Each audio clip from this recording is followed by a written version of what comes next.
Lakshmi Srinivasa jewelleries proprietors Duggi Srinivasarao, Duggi Abhinay, IT hub ఎదురుగా Yellandu cross road, Khammam.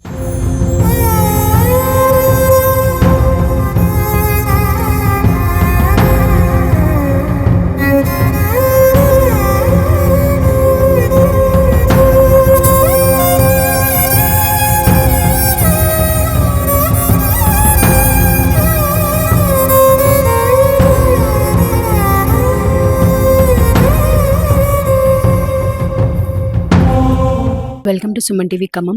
ఈరోజు మనం ఖమ్మం జిల్లాలోని కారేపల్లి మండలం సూర్యాతండలో ఉన్నాం. సో ఇక్కడ ఏంటంటే దేశ రక్షణలో భాగంగా తన ధర్మాన్ని నిర్వర్తిస్తూ అనిల్ అనే ఒక వీర జవాన్ అయితే తన ప్రాణాలను అయితే కోల్పోయాడు. ఆ దేశ రక్షణలో భాగంగా జమ్మూ కాశ్మీర్లోని శ్రీనగర్లో తను ప్రయాణిస్తున్నటువంటి ఒక వ్యాన్ అనేది బోల్తా తప్పి లోయలో పడి తను మృతి చెందడం జరిగింది. నిజంగా ఈ సంఘటన అనేది చాలా హృదయ విదారకరమైంది. ఎందుకంటే మనం చూసుకుంటే అతను తన కుటుంబాన్ని కాదని, తనకి ఇంకేమీ వద్దు, తన భవిష్యత్తు ఏమీ వద్దు, నాకు దేశ రక్షణే ముఖ్యం అన్న ఒక గొప్ప సంకల్పంతో తన భవిష్యత్తును కూడా పక్కన పెట్టేసి కూడా తనైతే దేశ రక్షణలో భాగంగా తన ప్రాణాలను ఈరోజైతే కోల్పోవటం జరిగింది. ఇందులో ఇంకో బాధాకరమైన విషయం ఏంటంటే తనకు గత సంవత్సరమే వివాహం జరిగింది. చిన్న పాప 7 నెలల పసి కందు ఉన్నాడు. ఇంకా తనకి తన చేతులతో కూడా తనివి తీరా ఆ బాబుని ఎత్తుకొని తను తండ్రిని అని చెప్పుకునే అంత సమయాన్ని కూడా ఆ బాబుతో అయితే గడపలేదు. కానీ ఇంతలోనే ఇంత ఈ విషాదకరమైన సంఘటన అయితే చోటు చేసుకుంది. ఇప్పటికీ కూడా ఆ భార్యకైతే ఇంకా చెప్పలేదు. ఎందుకంటే తను ఏమైతుందో, అంటే నా భర్త వస్తాడు అని ఎంతో ఆశతో ఎదురు చూస్తున్న తను ఇప్పుడు తన భర్త లేడు, ఇప్పుడు తిరిగి రాడు అన్న ఆ బాధతో ఏమవుతుందో తనకన్న ఉద్దేశంతో తనకైతే ఇంకా చెప్పడం జరగలేదు. బట్ ఆ వీర జవాన్ మృతితోటి ఈ గ్రామం మొత్తం కూడా విషాద ఛాయలు అయితే అలుముకున్నాయి. మనం చూడొచ్చు. ఇంకా స్థానికంగా గ్రామస్తులందరూ ఉన్నారు. అసలు తను ఎలా ఉండేవాడు, తనకు అసలు ఈ దేశ రక్షణ కోసం ఈ జవాన్గా వెళ్ళడం కర్తవ్యాన్ని నెరవేరింది కర్తవ్యం. కానీ ఇంత విషాదకరమైన సంఘటన వాళ్ళ గ్రామంలో చోటు చేసుకుంది. సో ఒకసారి అయితే మనం గ్రామస్తులతో అనిల్ అసలు ఎలా ఉండేవాడు ఏంటి అనేది అడిగి తెలుసుకుందాం. సో మనమైతే ఈ గ్రామానికి సంబంధించిన పెద్ద మనుషులతో ఉన్నాము. అసలు అనిల్ తను ఈ దేశ రక్షణ అయితే తన కర్తవ్యాన్ని అయితే నిర్వర్తించాడు. కానీ ఈ విషాదకరణ సంఘటన అయితే ఇక్కడ గ్రామంలో చోటు చేసుకుంది. సో అసలు అనిల్ ఎలా ఉండేవాడు ఏంటి అనేది అడిగి తెలుసుకుందాం. నమస్తే అండి, మీ పేరు? నా పేరు హరి అండి. ఓకే అండి. అసలు అనిల్ అంటే ఇప్పుడు మాకేమంటే ఎలా తెలిసింది మీకు సమాచారం? మాకు సమాచారం నిన్న అక్కడి నుంచి ఫోన్ వస్తే తెలిసింది, ఫోన్ ద్వారా తెలిసింది. వాళ్ళ అన్నకు తెలిసి మాకు అందరికి గ్రామాలంతా విషయ సహాయాలు కలుపుకుని చాలా బెస్ట్. అంటే ఇప్పుడు తను ఆర్మీకి వెళ్ళి ఎన్ని సంవత్సరాలు అవుతుంది? 13 సంవత్సరాలు. 13 సంవత్సరాల నుంచి చేస్తున్నాడు. ఎప్పుడు అంటే తనకి ముందు నుంచి ఇలా ఉండేదా, ఆర్మీలో వెళ్ళాలి, దేశ సేవ చేయాలి? దేశభక్తి కోసమే ఆయన ఆర్మీలో వెళ్ళడం జరిగిందండి. అసలు వాస్తవానికి దేశభక్తి కోసమే ఆర్మీలో పోయారు. అక్కడ పోయి చాలా ఒకే జాగాలో 13 సంవత్సరాలు చూస్తూ కాలం చేస్తూ ఈ మధ్యనే 20 రోజుల క్రితమే మా గ్రామానికి వచ్చి వెళ్ళారమ్మా. ఇక మొన్న ఆయనకు బర్త్డే ఉండే, కొడుకు పుట్టితే వచ్చిన బర్త్డే ఉండే. అనిల్ గారి బర్త్డే. అనిల్ గారి బర్త్డే ఆ రోజు ఆదివారం బర్త్డేలో చూపించిండు ఆయన. బర్త్డే చూపించు. ఇక తర్వాత ఏమి చూడలేకపోతే ఆదివారం అవటం. సో ఆ రోజు అందరితో ఫోన్ చేసి మాట్లాడారా? మాట్లాడారండి. అందరితో మాట్లాడి అందరి యోగక్షేమాలు కూడా తెలుసుకుని ఆయన కూడా మంచిగా ఉన్నట్టుగా మనకు ఫోటోలు కూడా చూసాం. చాలా బాగా చేసి కొడుకు ఫోటో కూడా చూసాను. 8 నెలల కొడుకు. నిజంగా అంటే పుట్టినరోజు అంత మంచిగా సెలబ్రేట్ చేసుకొని ఆ తర్వాతకి రోజే అనేది ప్రాణాలు కోల్పోవటం నిజంగా చాలా విషాదకరం అండి. మరి ఇప్పుడు ఇంకా మీరు చెప్పండి, అనిల్ గారి గురించి ఎలా ఉండేవాళ్ళు అసలు? చాలా మంచిగా ఉండేటోడు మేడం. ఎప్పుడైనా వచ్చినా ఉచ్ఛ్వాసంగా మాట్లాడేటోడు. బతకాలన్నా 4 రోజులు మిలిటరీగానే బతకాలి, దేశభక్తి గురించి బతకాలని చాలా మందికి మా ఊరు ఏదైనా కానీ ఎక్కడ కూర్చుంటున్నా అదే అట్లనే మాట్లాడేటోడు. చాలా మంచిగా చేసేటోడు మేడం. ఈ మొన్ననే వచ్చి 20 రోజులు అవుతుంది. మొత్తం ఇదే ఆయన వస్తే మాత్రం దేశభక్తి గురించి చేస్తే ఇక్కడ ఉండే యువతను కూడా తను ఎంకరేజ్ చేసేవాడు. మీరు అందరూ కూడా దేశ సేవలో చేయండి, ఆర్మీలో జాయిన్ అవ్వండి అని అట్లా చెప్పేటోడు మేడం. చాలా మందికి యువకులు కూడా అదే చెప్పాడు. మనకు ఏదైనా కానీ చాలా మంచిగా ఉంటది. అక్కడ పెద్దగా ఏది చేసినా మన దేశభక్తి గురించి పోరాటం చేస్తే చాలా మంచిగా ఉంటదని మొన్ననే మన ఆంధ్రాలో మురళీ నాయక్ చచ్చిపోయిన చూసినా ఈర జవాన్ లెక్కన అట్లా బతకాల, మనం బతికిన 4 రోజులని చెప్పుకునేటోడు మేడం. సో తను ఎలా అయితే ప్రాణాలు వీర జవాన్ లాగానే తన దేశం కోసం పనిచేస్తూనే తన ప్రాణాన్ని అవును. త్యాగం చేశాడు. అందరూ కూడా అలాగే ఉండాలని చెప్పేవారు. చెప్పేవాడు మేడం. ఇప్పుడు అంటే ఆ కుటుంబం ఏంటి మరి పరిస్థితి ఏంటి ఇప్పుడున్న కుటుంబం? 8 నెలలు మేడం బాబు పుట్టి, ఇక భార్య పిల్లలు తల్లిదండ్రులు కొంచెం ఆర్థిక పరిస్థితుల్లో వాళ్ళు చాలా పేదల కుటుంబం. పెద్ద వాళ్ళ నాన్న కూడా చచ్చిపోయిండు మేడం. వాళ్ళ నాన్న కూడా కుటుంబానికి ఆధారం ఏంటి మరి అసలు? ఇప్పుడు ఏం లేదు మేడం. ఈయన ఇక ఆయన ఉన్నప్పుడే ఆధారం ఉంది. ఆయన ఉన్నప్పుడే మొత్తం ఆయన అన్నిలు చేపట్టే ఇక ఏదైనా ఆధారం ఉండే. ఇప్పుడు ఏం లేదు. భార్య చిన్న తనే అన్ని చూసుకునేవాడు. సో విన్నాం కదండి. తను వచ్చిన ప్రతిసారి కూడా ఇక్కడ ఉండేటటువంటి యువతకి మీరు కూడా దేశ సేవలో పాల్గొనాలి, దేశం కోసమే పనిచేయాలని ఆ యువతను కూడా ప్రోత్సహిస్తూ ఉండేవారు. ఆర్మీలో జాయిన్ అవ్వండి అని.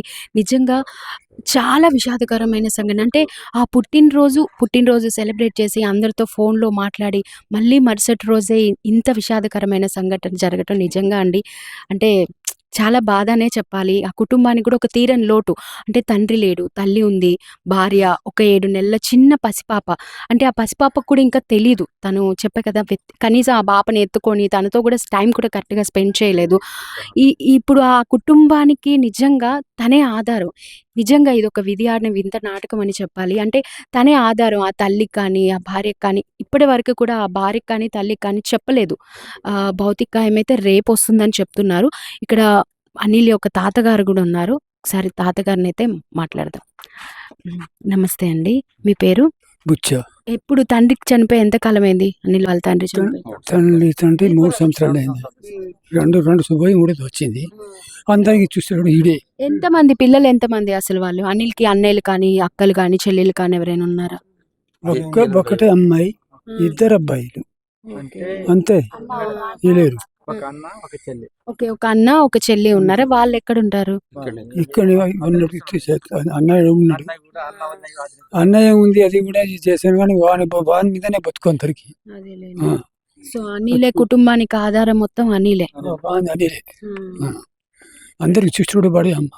ఎప్పుడు వస్తుందని చెప్పారు భౌతిక గాయం? ఎవరు కాంటాక్ట్ అయ్యారు? ఎవరు ఫోన్ చేసి చెప్పారు? మాకు ఎవరు చెప్పారు? నాకైతే ఫోన్ లేదు, నాకేం లేదు. చెప్తుంటే అంతవరకే కానీ నేను అయితే నాకు ఫోన్ లేదు, ఏం లేదు. చెప్తే చిన్న సరే అంటే సరే అనుకున్నాం. ఇక అట్టనే ఉన్నది. అట్టే వాళ్ళు ఉన్నారు. పెళ్లిగా కూడా రాలేదు. వాళ్ళు వస్తారు, రేపు వస్తారు, తెలియదు. సో వీళ్ళకైతే అండి ఎవరికి కూడా ముందుగా ఎప్పుడైతే ఆ లోయలో పడిందో, మృతి చెందాడో ఎవరికి కూడా నిర్ధారణ అయితే ఇవ్వలేదు. అంటే ఏదో దెబ్బలు తగిలాయి అన్న ఉద్దేశంతోటే చెప్పారే తప్ప చనిపోయాడు, మరణించాడు అని అయితే వీళ్ళకి ఆ నిర్ధారణ అయితే ఇవ్వలేదు. రాత్రి 9 గంటలకి అప్పుడు ఫోన్ చేసి నిర్ధారించడం అయితే జరిగింది. అయినా కూడా అది ఆ కుటుంబంలో అన్నకి మాత్రమే తెలుసు. గ్రామంలో కొంతమందికి తెలుసు. ఇంట్లో భార్యకి కానీ, తల్లికి కానీ ఈ విషయంలో అయితే ఇంకా ఏమీ చెప్పలేదు. అంటే చెప్తే వాళ్ళు ఎంతగా బాధపడతారు ఏంటి అనేది. ఎందుకంటే ఒక చిన్న పిల్ల తల్లి కాబట్టి ఆ 7 నెలల పసికందుని పెట్టుకొని తను ఎంత బాధపడుతుందో అన్న ఒక ఉద్దేశంతో అయితే వాళ్ళు ఇంకా ఆ భార్యకి కానీ, తల్లికి కానీ అయితే అతని మరణ వార్త అయితే చెప్పడం జరగలేదు. అసలు అంటే వాళ్ళకి ఎప్పుడు చెప్పారు, ఆ ఇన్ఫర్మేషన్ ఎలా వచ్చింది ఏంటి అన్నది మనం అయితే ఒకసారి అడిగి తెలుసుకుందాం. నమస్తే అండి. వాళ్ళు ఎప్పుడు ఫోన్ చేశారు మీకు? రాత్రి 9 గంటలకు ఫోన్ చేశారు.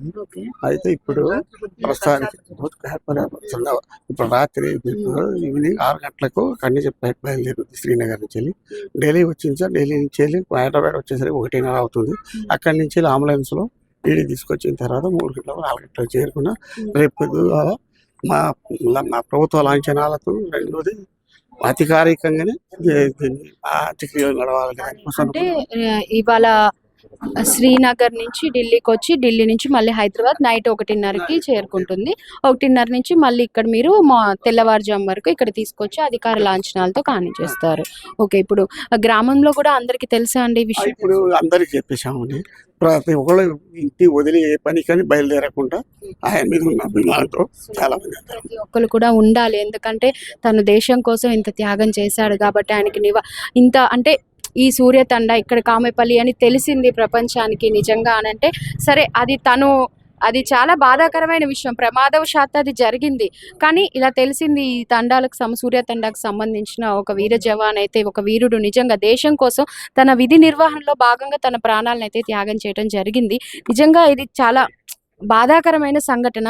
ఊర్లో కూడా చూసుకుంటే అందరూ కూడా విషాద ఛాయలు అయితే అలుముకున్నాయి. ఇప్పుడు ఎప్పుడైనా వస్తే ఇంట్లో వచ్చిన తర్వాత మా ఇంటికి వెళ్ళి వచ్చినా కూడా మాట్లాడేవాళ్ళు, ఎలా ఉన్నారు ఏంది అమ్మ నాయనమ్మ అట్టట్ట అని మాట్లాడి మంచిగా తిరిగి ఎప్పుడు వచ్చావు ఏమంటే ఇవాళ వచ్చే పుట్టినరోజు కూడా ఘనంగా చేద్దాం, నేను వచ్చినప్పుడే చేద్దాం అనేసి చెప్పేవారు.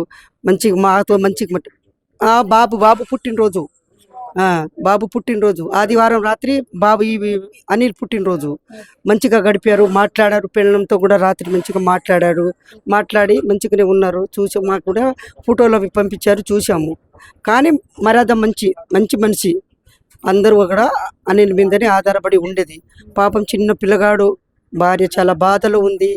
ఈ చచ్చిపోయిన విషయం కూడా చెప్పలే, ఇప్పుడు దాకా ఏమవుతుందో ఏందో అనేసి చెప్పలే. అందుకని అమ్మకు భార్యకు ఈ విషయం అయితే తెలియదు. ఊరు మొత్తం తెలిసింది, ఊరు మొత్తం వాళ్ళు ఇంట్లోనే ఉన్నారు, ఇప్పుడు అందరూ ఎదురు చూస్తూ ఉన్నారు. అందుకని మంచివాడు, బాగా మర్యాద గల మనిషి, మంచిగా ఆర్మీ అంటే బాగా ఇష్టం, ఆ జాబే చేయాలి, అలాగే ఉండాలి. ఫ్రెండ్స్ కూడా అలా చెప్పేవారు, మంచిగా ఉండేది. మంచి 19 సంవత్సరాలకే ఆర్మీలో జాయిన్ అయిపోయాడంట కదా. మంచి చిన్న వయసులో అంత చిన్న వయసులోనే తన చేరారు. అందుకనేసి ఇంకా చదువుకోవాలనేసి అవును, ఇంకా ఇక చెయ్యాలనే తనకి ఇంకా కొంచెం 5 సంవత్సరాల ఎక్స్టెన్షన్ కూడా చేసుకున్నారంట. చేయరు. దోస్తితోని మంచి ఫిరిగ్గా ఉండేటోళ్ళు, చుట్టాల్లో వాళ్ళ అత్తమ్మతోని మంచి ఉండేది. ఎప్పుడు వచ్చినావు అత్తమ్మ అని చెప్పేది. ఎప్పుడు వచ్చినా మా పిల్లలతోని మా చుట్టాల్లో పక్కాల్లో మస్తు ఉంటాడు ప్రేమగా. ఇప్పుడు ఆ కుటుంబానికి కూడా ఆధారం తనే అని విన్నాము మేము. వాళ్ళకి ఏం ఆధారం లేదు, ఆయన పని చేస్తున్నాడు, జీతం పంపుతున్నారు, వీళ్ళు తింటున్నారు. అదే చుట్టాల్లో మొత్తం అన్ని చుట్టాలు తిరిగాడు. అత్తమ్మ వాళ్ళ ఇంటికి, మా అమ్మ వాళ్ళ ఇంటికి. మన రీసెంట్ గా వచ్చినప్పుడు మొత్తం ఊరు మొత్తం ఎక్కడెక్కడ చుట్టాలు ఉన్నారో అక్కడక్కడ మొత్తం తిరిగారు. ఆ చివరి అందరి కలవచ్చు. చాలా భయంకరమైన. అమ్మని తీసుకెళ్లాడు, బాబుని తీసుకెళ్లి అక్కడ గుండు తిప్పించుకొని వచ్చేసాడు. భద్రాచలం వెళ్ళాడు. పరమశాల అన్నీ తిరిగాడు, అందరు తిరిగాడు. ఇప్పుడు వచ్చే వరకు మాత్రంగా బాబు పుట్టినరోజు ఘనంగా చేద్దాం, నాన్న చచ్చిపోయిండు కదా, ఏటపోతుని తీసుకొచ్చి ఘనంగా చేద్దాం అనేసి మాట్లాడి కదా బాబు చిన్న ఇంకా సంవత్సరం నిండే అదే బర్త్డే రోజు ఇంకా ఘనంగా చేద్దామని అనుకున్నాను. చాలా బాధకర. చిన్న బాబు పేరేంటి? బాబు పేరు జున్ను అంట. జున్ను అని పిలుస్తాడు కానీ పేరు వేరే. అసలు నిజంగా అండి, అంటే చూడండి విధి ఎలా ఉందో. తను బర్త్డే సెలబ్రేట్ చేసుకున్నాడు ఆదివారమే, ఆ మరుసటి రోజు నిజంగా ఇలా జరగడం అనేది నిజంగా అండి తీసుకుపోయేది తప్పు కదా.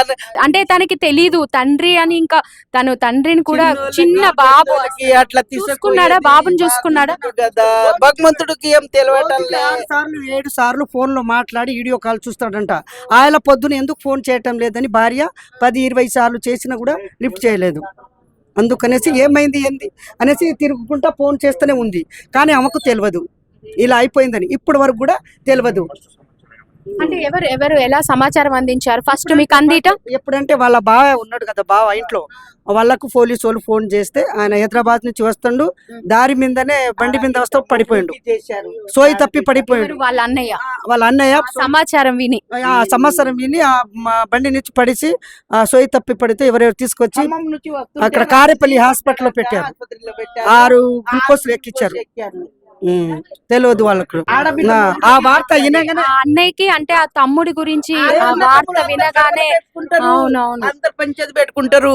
ఎప్పుడైనా మంచిగా హ్యాపీగా ఉంటారు వాళ్ళు. ఆ పిల్లలు ఉన్నట్టే ఎవరు అలా ఉంటుంది కదా. అంటే అన్న తమ్ముడు అందరు గొడవ పెట్టుకుంటారు కానీ అలా ఎప్పుడు గొడవ పెట్టుకోరు. ఎంత ప్రేమతోని ఉంటారు వాళ్ళు, అంత మంచిగా ప్రేమ ఉంటే ప్రేమనే. ఎంత కాలం అయింది అబ్బాయికి పెళ్ళి? 2 సంవత్సరాలు 2 సంవత్సరాలు 2 సంవత్సరాలు. తను చిన్న బాబు, అంత చిన్న బాబు. నిజంగా అంటే ఆ దేవుడు ఇంత అన్యాయం చేస్తాడంటే ఆమె పరిస్థితి, ఆ బాబు పరిస్థితి నిజంగా అసలు అదే కదా. అసలు చూడలేకుండా పోతున్నామండి. అసలు ఏంటంటే ఆ పరిస్థితి అసలు వేరే వాళ్ళకు రాకూడదు. అది మాత్రం అంటే ఆ మనం అనుకుంటాంలే కానీ నిజంగా చూస్తుంటే కళ్ళ ముందు ఆ పరిస్థితి ఎవ్వరికి రాకూడదు అని అనుకుంటాము. ఆ తల్లి, ఆ పిల్లవాడు, భార్య నిజంగా అసలు బాగా ప్రేమతోని లవ్ మ్యారేజ్ అని మా చిన్న మ్యారేజా ఇంకా ఆ బాధ అయితే ఇంకా చెప్పలేము. లేకుండా మా చిన్నమ్మ ఉంది, ఆ బిడ్డకి చేసుకున్నాడు. కానీ లవ్ చేసి ప్రేమతోని ఇంట్లో అందరికి నచ్చజెప్పి చేసుకున్నాడు. ఎంత మంచిగా చేసుకున్నాడు. అందరు వచ్చాము మేము పెళ్లికి. అంటే ఆ బాధ సరే ఏ పెళ్లిలో అయినా ప్రేమ అనుబంధాలు ఉంటాయి కానీ లవ్ మ్యారేజ్ అంటే ఇంకా ఎన్ని సంవత్సరాల నుంచి తెలిసి ఉంటది వాళ్ళకి, ఇన్ని సంవత్సరాల అనుబంధం. 7 సంవత్సరాలు చిన్న చెల్లికి పెళ్లి చేసినారు కానీ ఆమె చేసుకోలే. ఎందుకంటే ఎప్పుడైనా నేనే చేసుకుంటా అని అన్నారని చేసుకోలే. తర్వాత పెళ్లి నా చిన్న చెల్లెకి నిజంగా అండి అంటే అదే కదా, అంటే ఈ భగవంతుడు ఇంతగా ఇలా నాటకం ఆడి ఆ ప్రేమ వివాహం చేసుకొని ఒక తన లైఫ్ అమ్మయ్య నేను పెళ్లి చేసుకున్నా, నాకు ఒక కొడుకు వచ్చాడు, హ్యాపీగా ఉన్నానని అనుకునే టైంలోనే ఇలా దేవుడు ఇలా తీసుకెళ్ళటం అనేది నిజంగా అండి అంటే అట్లా అనుకోలే. అది చాలా బాధాకరం అసలు నిజంగా.